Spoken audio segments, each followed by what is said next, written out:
Cartoon TV. 7 साल की सोनिया बरेली में अपनी मम्मी पापा के साथ रहती थी। सोनिया के पापा रोजाना शाम को ड्यूटी से लौटकर उसे पढ़ाते थे। बेटा बताओ, भारत के राष्ट्रपति कौन हैं? रामनाथ कोविंद। भारत के झंडे में कौन कौन से रंग होते हैं? केसरिया, सफेद और हरा। भारत का राष्ट्रीय पशु कौन सा है? टाइगर। शाबाश बेटी, तुम जरूर बड़े होकर हमारा नाम रोशन करोगी। संडे वाले दिन सोनिया के पापा सोनिया को लेकर सड़क पर जाते और भिखारियों को चद्दर और कपड़े दान में देते। बेटा, हमें गरीबों की हमेशा मदद करनी चाहिए। जी पापा, मैं भी बड़ी होकर आपकी तरह गरीब लोगों की मदद करूंगी। एक दिन सोनिया के घर कुछ किराएदार फर्स्ट फ्लोर किराए पर लेने आते हैं। भाई साहब, हम लोग गांव से आ रहे हैं, हमें यहाँ रहने को जगह नहीं मिल पा रही। अगर आप अपना फर्स्ट फ्लोर किराए पर दे दें तो बड़ी कृपा होगी।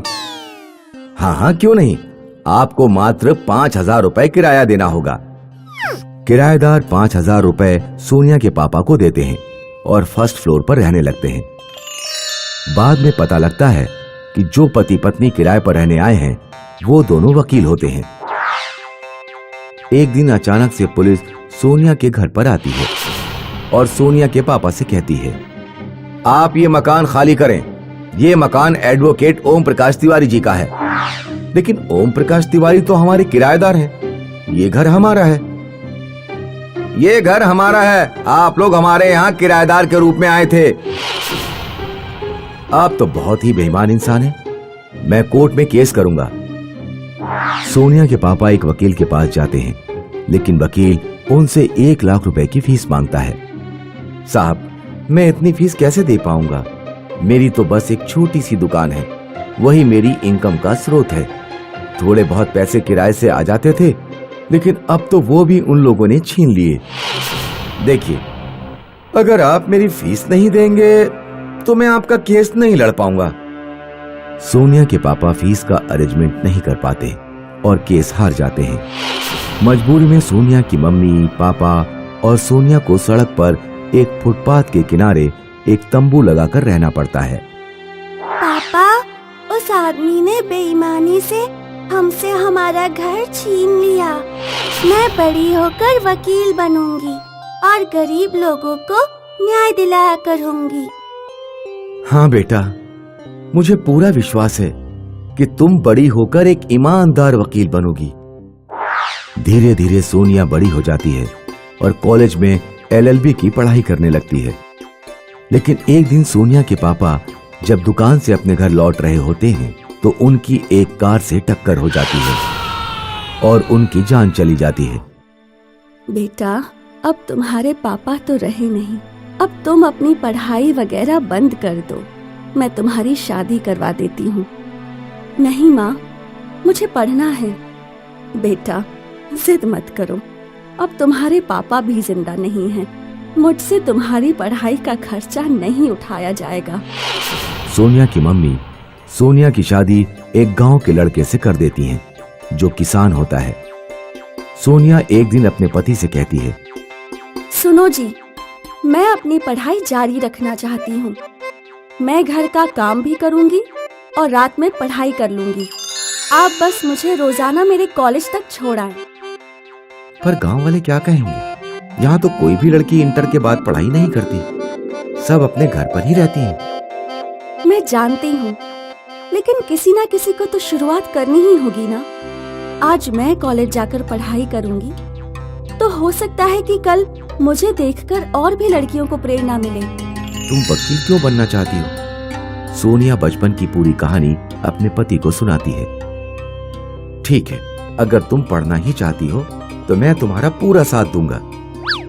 एक दिन सोनिया की सास अपने बेटे से कहती है, तेरा दिमाग खराब हो गया है क्या? तू बहू को कॉलेज भेज रहा है? हमारे घर की इज्जत मिट्टी में मिल जाएगी। तुझे पता भी है आज पड़ोस वाले क्या कह रहे हैं?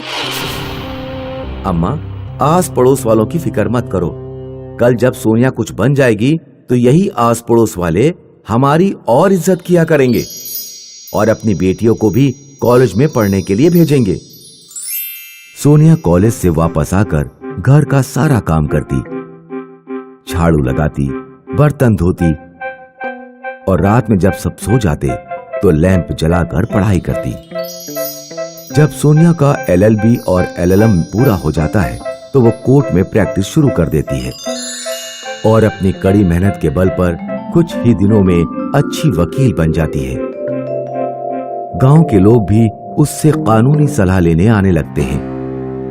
एक बार एक बूढ़ा आदमी अपनी बेटी के साथ सोनिया के पास आता है। अरे बहू, जमींदार ने मेरी जमीन हड़प ली है। मुझे समझ में नहीं आ रहा कि अब मैं क्या करूं। अगर मेरी जमीन नहीं मिलेगी तो मैं अपनी बेटी को क्या खिलाऊंगा, इसे स्कूल कैसे भेज पाऊंगा। आंटी जी, प्लीज हमारी जमीन वापस दिला दीजिए। हमारे पास केस लड़ने के पैसे भी नहीं हैं। सोनिया उस बूढ़े आदमी का केस फ्री में लड़ती है और उसे अपनी जमीन वापस दिलवा देती है। फिर सोनिया अपने मायके जाकर ओम प्रकाश तिवारी पर केस दायर करती है। कोर्ट में जज के सामने ओम प्रकाश तिवारी और सोनिया की तगड़ी बहस होती है। अंत में सोनिया केस जीत जाती है और सोनिया को अपना घर वापस मिल जाता है। अपना पुराना घर वापस पाकर सोनिया की मां बहुत खुश होती है। दोस्तों, इस कहानी से हमें शिक्षा मिलती है कि भले ही थोड़ी देर हो जाए, लेकिन जीत हमेशा सच्चाई की ही होती है।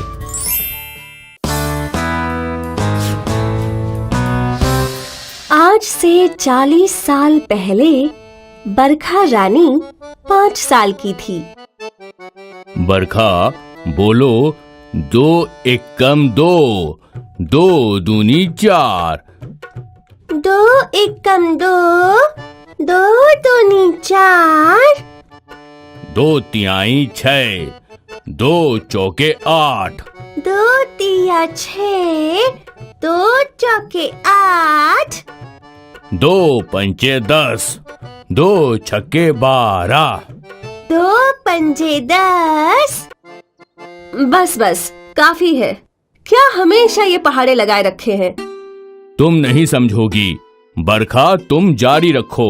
2 पंजे 10, 2 छक्के 12। अरे बस बस, बहुत हो गई पढ़ाई लिखाई। और क्या करेगी ये पढ़ाई लिखाई करके? आखिर इससे चूल्हा ही तो संभालना है। तो चल मेरे साथ, रोटी बनाना सिखाती हूँ। लेकिन माँ, मुझे पढ़ना है। नहीं कहा ना? चल। अरे अब छोड़ भी दो इसे। आप तो शांत ही बैठिए। जब ब्याह करके जाएगी तो कोई पहाड़ा नहीं पूछेगा, बल्कि ये पूछेगा कि इसे खाना बनाना आता है या नहीं। बरखा रानी के बाबा कुछ ना कर सके और उसकी माँ ने उसे चूल्हे चौके में झोंक दिया। खाना पकाते पकाते बरखा रानी बड़ी हुई। उसकी शादी हो गई और वो अब भी खाना ही पका रही थी। वो अक्सर ये सोचती कि काश वो भी पढ़ लिख पाती। मेरी माँ ने तो मुझे पढ़ाया नहीं, लेकिन मैं अपने बच्चों को जरूर पढ़ाऊंगी। कुछ सालों बाद बरखा रानी को एक बेटा हुआ। अब बरखा रानी बहुत खुश थी। अब यही मेरे पढ़ने का सपना पूरा करेगा। ये पढ़ लिखकर बड़ा अफसर बनेगा। बरखा रानी ने अपने बेटे के लिए कई किताबें लाईं। वो अक्सर उसे पढ़ाने बैठा करती थी, लेकिन उसके बेटे विनोद को तो पढ़ाई में कोई दिलचस्पी थी ही नहीं। उसका सारा ध्यान सिर्फ खेल कूद में ही रहता था। समय के साथ विनोद बड़ा हुआ और वो 20 बरस का हो चुका था और उसे खेती बाड़ी करने का शौक था। बरखा रानी का सपना सपना ही रह गया। लेकिन कुछ दिनों बाद बरखा रानी विनोद की शादी के लिए लड़की देखने गई। उस लड़की का नाम नंदिनी था और वो सुंदर, सुशील और पढ़ी लिखी थी। बेटा, तुम पढ़ी लिखी हो, आगे क्या करना चाहती हो जीवन में? मैं और पढ़कर कलेक्टर बनना चाहती हूँ। बस यही बात बरखा रानी को भा गई। विनोद और नंदिनी की शादी करवाकर बरखा रानी उसे अपने घर ले गई। एक बार फिर बरखा रानी के सपनों ने उड़ान भरना शुरू कर दिया। बेटा, तुम अच्छे से पढ़ाई करो, सारे घर का काम मैं संभाल लूंगी, लेकिन तुम अपनी पढ़ाई पर ध्यान दो। अपनी सास के समर्थन के साथ नंदिनी ने अपनी पढ़ाई जारी रखी। वो अक्सर किताबें लेकर बैठा करती थी और बरखा रानी सारे घर का काम संभाला करती थी। एक दिन बरखा रानी के घर उसकी जेठानी आई। बहू, अरे ओ बहू। प्रणाम बड़ी सासू माँ। जीती रहो। बरखा रानी और उसकी जेठानी आपस में बातें करने लगे। बहू, एक काम करो, हमारे लिए ठंडी लस्सी बना दो, बहुत गर्मी लग रही है। अभी लाई। तुम रुको बहू, मैं लाती हूँ। और वैसे भी भाभी ने कई सालों से मेरे हाथ की लस्सी नहीं पी है।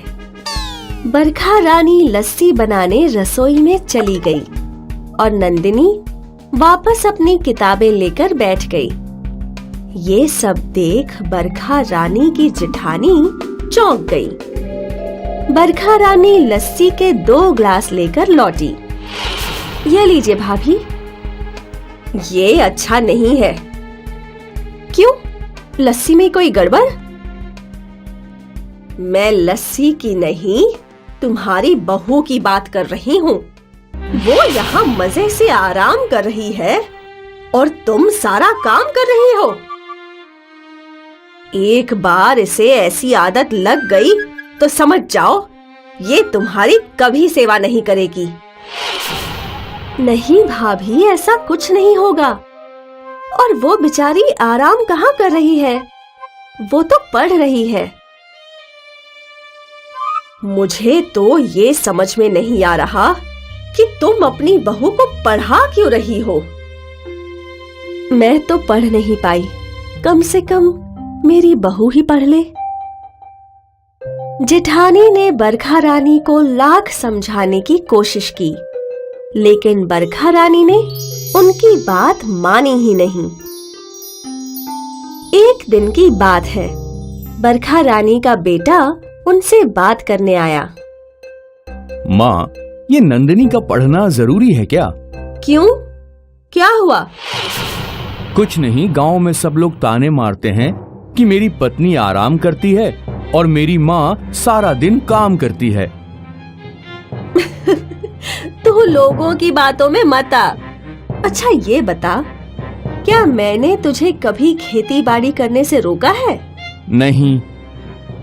क्योंकि वो तुझे पसंद है और नंदिनी को पढ़ना पसंद है। मैं उसे कैसे रोक सकती हूँ? और तू तो जानता ही है कि मैं पढ़ना चाहती थी, लेकिन पढ़ नहीं पाई। तू भी कुछ खास पढ़ा नहीं, कम से कम उसे तो पढ़ने दे। ठीक है माँ। बरखा रानी ने अपने बेटे को भी मना लिया। नंदिनी ने IAS की परीक्षा दी और पास होकर वो उस जिले की कलेक्टर बन गई। जब कलेक्टर बनकर नंदिनी बरखा रानी का आशीर्वाद लेने आई, तो बरखा रानी की आंखें नम हो गईं। सासू माँ, ये सब सिर्फ आपकी वजह से हुआ है। बरखा रानी ने अपनी बहू का माथा चूमा। अब जब बरखा रानी गांव में घूमती थी, तो उन्हें गर्व था कि उनकी बहू कलेक्टर है। तो बच्चों, इस तरह एक सास ने अपनी बहू को कलेक्टर बनाया और आखिरकार बरखा रानी का सपना उनकी बहू नंदिनी ने पूरा कर दिया। दोस्तों, कार्टून टीवी को लाइक, शेयर और सब्सक्राइब करें।